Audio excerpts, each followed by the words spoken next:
Hello, welcome to this video. Sujaya here, helping parents to connect with their intuition in their parenting journey. So only thing that helps you in every conflict that you have with your child, in every tantrum that your child makes is your intuition. Do you feel feeding your child is a problem? Do you think your child is not eating much? Are you looking ways to feed in more to your child, to keep feeding your child with appropriate quantity of food or with the appropriate type of food? Then you are at the right place. Just stick on until the end of this video and you will definitely have some takeaways, some learnings that you can implement. Only when you implement in your parenting journey, that is when you will start to see the result. Now, what usually happens? So what usually happens when the child is not eating? See, right when the infant needs to start taking solid foods, maybe the 6th month or 7th month or the 8th month, whenever it happens, it happens. And right at that point of time, the adults around bring in a screen, a bribe, so that the child will finish the meal, the entire meal, right? Or some other ways of the usual ways which are adopted are say bribe or threaten. If you do not finish the entire thing, then a fear of another person that person is going to that person will scold you, or say security person or police or a family member, sometimes the grandparent, sometimes the other parent, right? Threaten or requesting, oh, you're such a nice boy, you're such a cute boy, you are my mama's boy, you are my mama's girl, you will listen to me, you listen to me, right? You listen to me every time, just come and sit here. Request with not the right intention, that's the point here. And then another way is gyan, like lecturing, so that the child will come back to you and eat or finish the entire meal. So these things which are usually adopted do not work out much. They may work out for you once or twice, but they do not work out for you. They do not continue to keep working out for you every time. They actually make the child averse to food. Let me put it that way. So even before you resort to such things, threat or bribe or these shaming or gyan or lecturing or requesting, right? Again, requesting also could be a bribe again. But before you even resort to these things, can we understand something about eating? Can we understand something about what we can do? I mean, just before doing it, where are we standing at this point of time? So let's understand the concept, okay? So let's understand the concept of eating first. Let's start from the basics. Now, everybody's tummy, like your tummy, is of usually the size of your wrist. For children, it is the size of your wrist, and for adults, it's like you got to have food that you can fit in both your palms open, not more than this. Okay, and for a child can eat only so much food that the child's palm, not wrist, the child's palm can fit in the fist, maybe, in the fist. Okay, so that's the size of your child's tummy. And for you, I've told it, it's the food that you can keep in your with your palms open up to the sky and joined together. Okay, and spiritually and scientifically speaking, one needs to have only 70% until the tummy is 70% full. Not until the tummy is fully full, not until you are like until your neck you have the taste coming out. No, that's not the way. Okay, scientifically as well as spiritually, one needs to eat only until the tummy is 70% full. This is what children do. This is what even infants do, right? And then that is what is also mindful eating. So children, even starting from infancy, they are doing this. And another important thing is you have to savor the taste. For example, I'll give you an example. When there is junk around you, not your child, okay, for you. So when you see some chocolates or you see some chips, okay, you're seeing some chips and you are craving for the taste, okay, you pick up a chip and you eat it. You are savoring the taste. You are eating it mindfully. You are enjoying the process, right? You are enjoying the process. You will stop eating right after 2 or 3 chips or until your inner self says enough of this taste, I'm done. But if you're not doing it mindfully, if you're just taking it and gobbling it up, or if you're taking it but not doing it mindfully, you're not savoring the taste, you're kind of blaming yourself and still eating, oh, I shouldn't be eating this, but let me eat one. That means you're not mindful when you're eating, right? So you're not mindful when you're eating, and that is what leads you to eat more and more and more of those chips. When you are eating mindfully, you will stop right at that point of time when you have to stop. When you are not eating mindfully, you will continue to just keep gobbling it up. So coming back to the child, children are already eating mindfully. Even an infant eats mindfully. The infant knows when to say no. The infant knows that the tummy is just full, 60% or 70% full. I think I can say no, right? The infant knows when to stop. When the infant was feeding milk, be it from the mother or from the bottle, the infant knew when to stop. He doesn't overeat like the adults out there. And right now, the adults, you got to go to the mindfulness classes, and learn how to eat mindfully. I mean, the situation is so that the situation has happened that way. Whereas children are already doing it mindfully.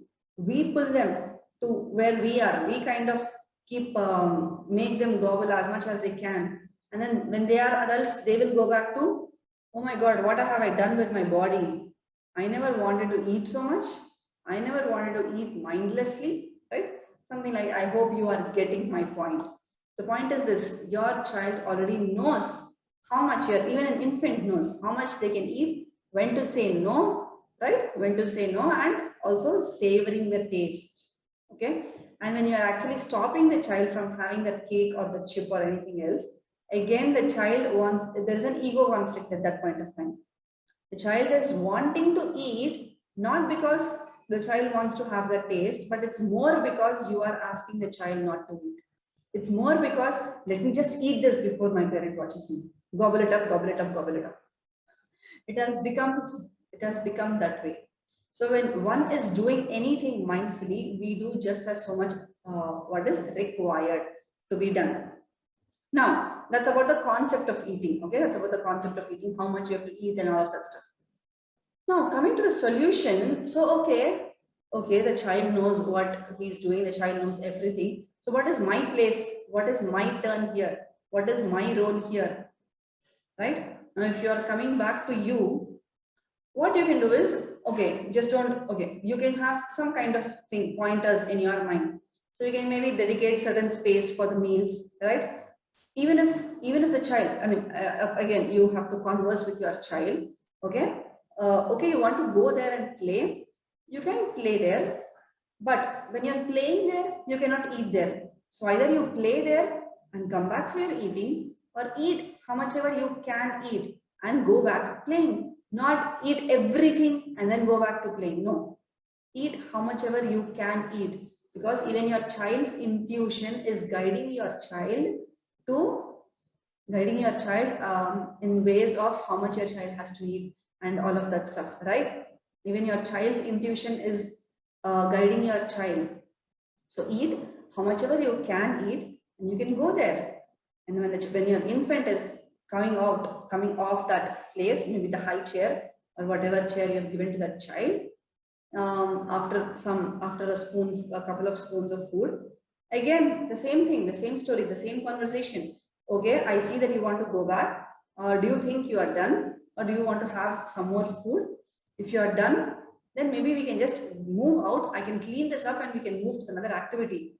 If you want to have a little more, then have a little more, and then we can go there, right? So when you are talking in this way, you are establishing trust for your child. Okay, my parent is not angry with me just because I didn't finish that meal, right? That brings in peace in your relation. That brings in trust in your relation. That is what is unconditional love is. When your child has this notion that I did not finish this entire plate and my parent scolds me, your child starts to sneak in, your child starts to hide, your child starts to throw it away without you noticing, and many, many more that even you might be knowing from your childhood experiences, right? So the point is this, come into this awareness that, and even in the conversation you have with your child, okay, eat how much ever you can. And again, let me give you this example. When you have not established this trust, what happens is when there is some kind of sweet or something that your child's favorite dish, okay? And then your child knows that you will stop the child from having more. And that is when your child wants to intentionally have more just because she likes it and just because she will be stopped. Otherwise, from the other aspect, from the other perspective, if from the beginning you are getting into this awareness mode that serve how much ever you can eat or put in the plate how much ever you can eat. Even at that point of time, when your child is seeing that favorite food, your child will be in that awareness mode that let me take how much ever I can eat. Right? Does this work for you? Do you think this will work? Just type out yes in the chat box if you think this will work. This awareness needs to come in the child that let me serve how much ever I can eat. It's not about serving loads and loads. It's not about sneaking in. It's not about throwing off. It's not about hiding stuff. No, it is about coming into an awareness mode. And then not just keep the meal time, have your meal time, not just calling your child for the meal. I mean, maybe because your child may seem to be disturbing for you when you are cooking, you may be giving video time or screen time or something so that the child is engaged when you are in the kitchen. And right after you do everything, you offer a nice plate and then you call your child. There again, the child does not find connection with the food that she is eating. Maybe you're just cutting fruit for evening snacks, right? Maybe if the child comes there, all the juice will be spilled, all the flies will be coming, the mosquitoes will be coming. Yes, you have your concerns. And so that is why you want to engage your child. You want your child to be engaged when you are in the kitchen. You'll cut all the fruits, you'll neatly arrange in a plate and you'll offer it. Now you'll call the child. Child may not be willing to come to you or may not eat the entire food. So let the connection with the food, let the relation with the food for the child be not just at the dining table with conflicts, with blames, with labels, but right when you are procuring the materials. Can you maybe just call for her help in the kitchen and children will be ready to help. Can you fetch this vegetable? Can you give me this? Can you help peel this? Even before you asking, your child will actually want to do it, right? So just make sure that you're not stopping your child from what your child wants to do it. In selecting the vegetables, in picking, maybe in peeling, in cutting. Even the watermelon is something that children can cut very easily, or apple, right? Or mangoes. Again, so when the child is involved in making of the food, the child herself or himself will prepare a salad for you and get it for you. So that's a shift in perspective. When the way you are operating shifts, the result, the outcomes are different. Again, so right, even before you are going into the label, the threatening, and all that you are doing, the usual lecturing that you are doing, to your child, when your child is not eating whatever is she's supposed to be eating, rethink about your existing beliefs. So each of us here have our own belief system, right? A belief could be as simple as if you take a shower today, you'll catch a cold. If you eat more sugar, you'll catch a cold. Or if you get wet in the rain, you'll catch a cold. These are simple belief statements, right? So just before you say anything to your child, rethink your beliefs. Some beliefs could be, if you do not eat now, or if my child doesn't eat now, even when my child is a 20-year-old, she will still not eat. Were there some vegetables in your childhood? Were there some vegetables which you did not like eating at that point of time, but now at this point of time you eat it? There could be, right? So the same point now, when we are in this belief that my God, at 3 years of age, I have to feed her this vegetable. Otherwise, when she's 10-year-old, she will not have that vegetable. And when she's 30-year-old, she cannot manage a family. Or if it's a boy, oh my God, this boy cannot, again, cannot, he'll just end up eating only one vegetable, even when after he's married. So I have to feed him, I have to feed him this vegetable, that vegetable, that vegetable, that vegetable. No. First, remove all these beliefs from your mind. Even if your child does not like to eat tomato at this point of time, maybe after 1 year, maybe after 1 month, your child wants to experiment or taste the tomato.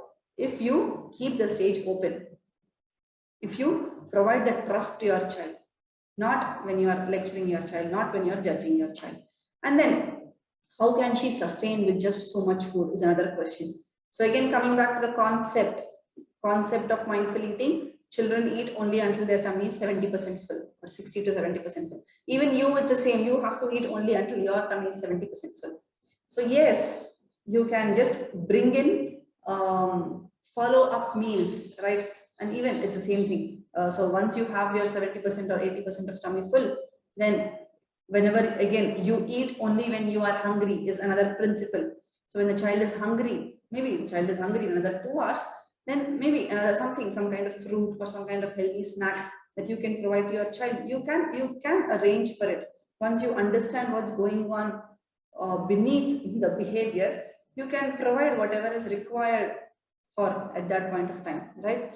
And then another belief is she will end up having a headache, she will end up with tantrum, she will end up, or she or he will end up with tantrum, he will end up with frustration because he was hungry, he's still hungry, he didn't have his milk or food or rice or what, chapati or roti or whatever it is. Again, all these are beliefs, some beliefs which keep kind of tricking you, that you remember this thing happened and you remember this you will end up in this situation, and that is the reason your child, you have to feed in your child with so much. No, just look into your own belief system. Okay, look into your own belief system, rethink your existing beliefs and see, does it really play a role? Maybe my child is upset because of something else. Maybe my child did have his full, did have his, how much ever he could have, he could eat at that point of time.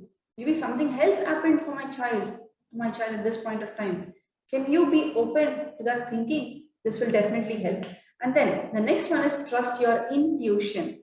Trust your intuition, that you can trust your child with your child's intuition. This is a very big step. Let me tell you, this is a very, very big step.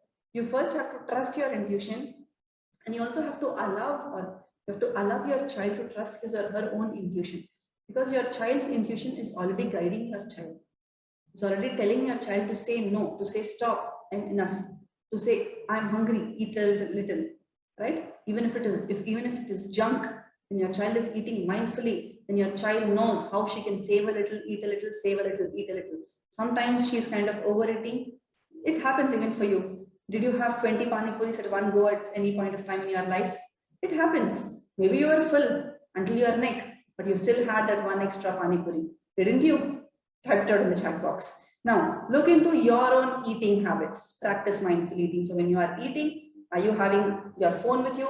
Are you having with screens? Or in your family, maybe there are people who are eating with screens. Then you should also be okay with your child eating with screens. Otherwise, it's not about being okay again. It's not about being okay, but it's about offering, being with the child when your child says, I want to sit here and eat. Because the other parent, the other adult was already sitting there and eating. So what's wrong when your child is saying? So if you want to bring in a total shift in your child, then you have to bring in a total shift in the environment.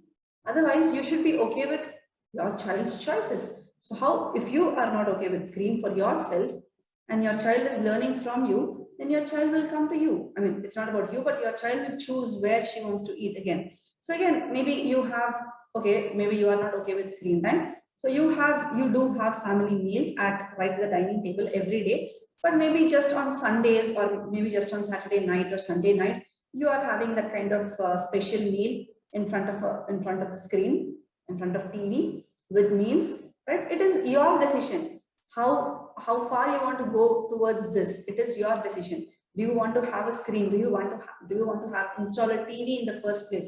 That is your family decision. But if you're doing something and you want your child to not do it, that may not work out, right? If you're doing something and you don't want your child to do it, that may not work out. So you have to look into your own eating habits. Are you eating mindfully? And you can bring in lot many things in your while you are eating along with your child. You can bring in gratitude for the farmer who has sowed these seeds, for the person who has maybe harvested, for the person, people who have brought in all this food in trucks, transported, the stores, the storekeeper who has actually built that store and keeping the food there so that the food is not spoiled, right? And then to the person who's got the food to the house, and then the people around who have in the house who have cooked the dish. Everybody and anybody and everybody, yeah, right? You can bring in that kind of conversation when you are being with your child on the dining table, on the meal table. This is again a very helpful thing. Allow your child to serve for herself, right? When your child is doing it, your child is taking up responsibility. Your child is taking up ownership. Your child is taking up ownership, and your child understands that I should be serving only so much that I can eat. I can reserve a little for another time. I have to save a little for another family member. When your child is serving for herself, your child is conscious of what she is doing, right? Or maybe if you can just ask her, you can ask her, are you sure you can eat so much that you are serving so much? Again, this gets the child into a thinking mode. You are not lecturing, but you are asking questions. This helps the child to come into a thinking mode. Okay, can I eat so much? Okay, let me not serve, let me not take so much. I can save this for a while later, right? So all these, the concepts of serving, the concepts of not serving more, the concept of saving for others, the concept of saying no when child feels full, everything are automatically learned when the child is allowed to do things on his or her own. Another question that you can ask your child is, are you think you are done? Are you done? Or let me know when you are done, right? Let me know when you are done, something like that. So what this does is, again, this triggers the thinking mind, the thinking ability in your child. Your child will start to think, okay, what do I want to eat next? There is some new dish, right? Again, offer choices to your child. Again, maybe you are making 3 dishes or 4 dishes in a day. Your child may not be having all the 4 dishes. Maybe your child wants to have something that is new in taste, right? So the child will start to think, okay, do I want to try this? Do I want to try this? What is it that I want to try? And the child will start to trust her intuition. The child starts to trust her own thinking or decision making abilities, right? And when I'm done, I'm done. Okay, when I'm done, I shouldn't be leaving, again, I shouldn't be wasting food. So let me not serve more food, right? Let me first serve only so much and then eat it, and then serve a little more and then eat it, right? All these will be, this is a learning process. Okay, this doesn't happen overnight. It depends on how comfortable you are to come out of your comfort zone, of your belief system, and that is what you are offering to your child, right? So how well your child is learning to eat depends on how open you are to provide an open stage for your child. So yes, the next time you are with your child in this journey of eating and cutting and preparing and eating, just make sure you implement whatever you've learned in this video. Otherwise, this will just remain in the air. You'll just forget whatever you've heard, and you'll go back to being the same person you were an hour back or half an hour back. Cheers, happy parenting, take care, bye-bye.